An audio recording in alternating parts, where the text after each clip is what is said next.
Aujourd'hui, j'ai décidé de travailler un personnage à la façon de Jérôme Bosch, en me basant sur une peinture de cet artiste qui m'a toujours fasciné.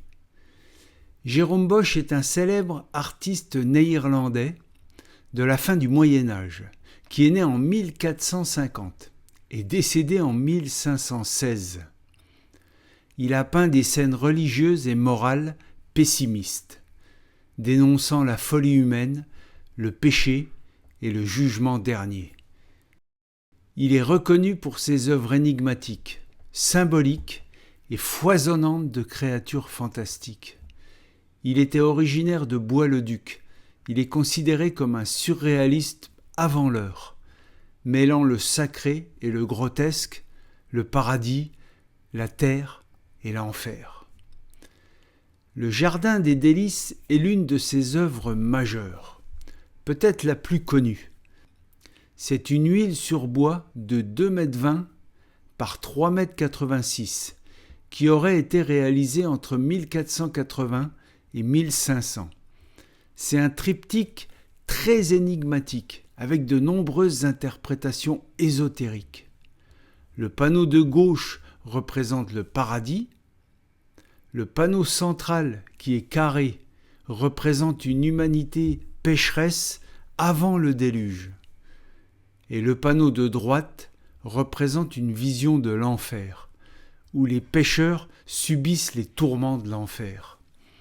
Une fois fermés, les volets extérieurs représentent la création du monde, peint en grisaille, c'est-à-dire en nuances de gris.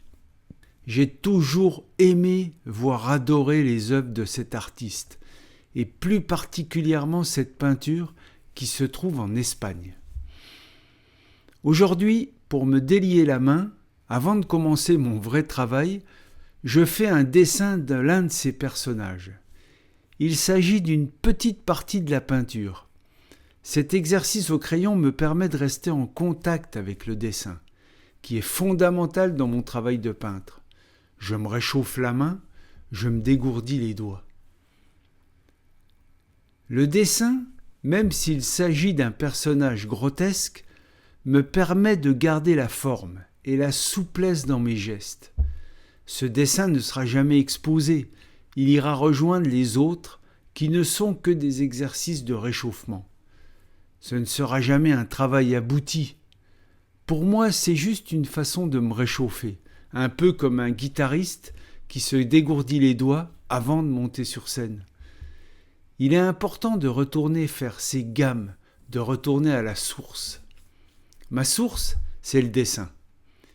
Il faut pratiquer encore et encore pour viser la progression et peut-être un jour s'approcher de la perfection. Ce dessin est assez loin de ce que je fais d'habitude, mais je le prends comme un réchauffement.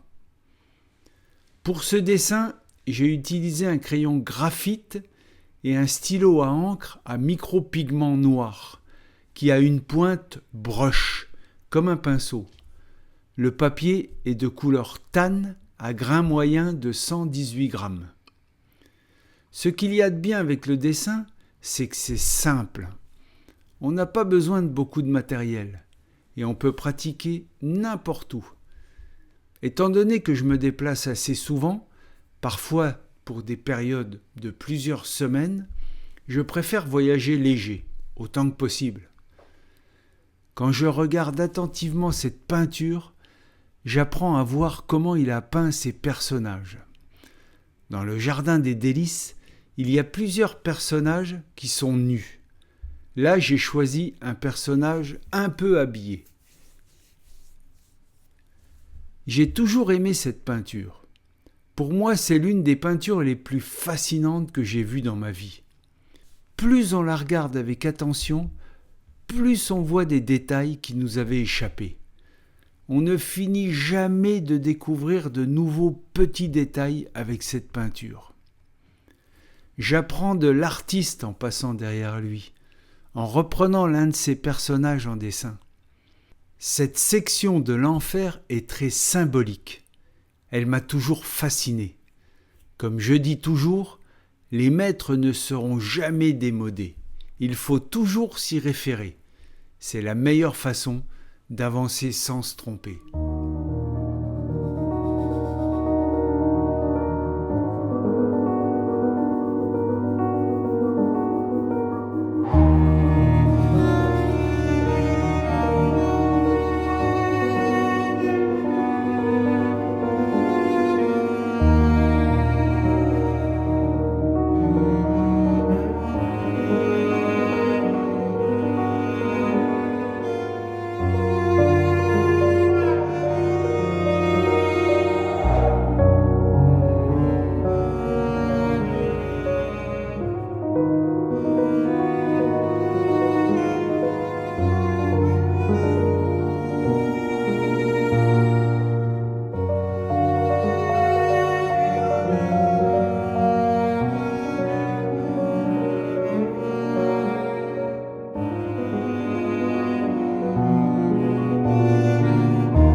tous, bonne peinture et bon dessin.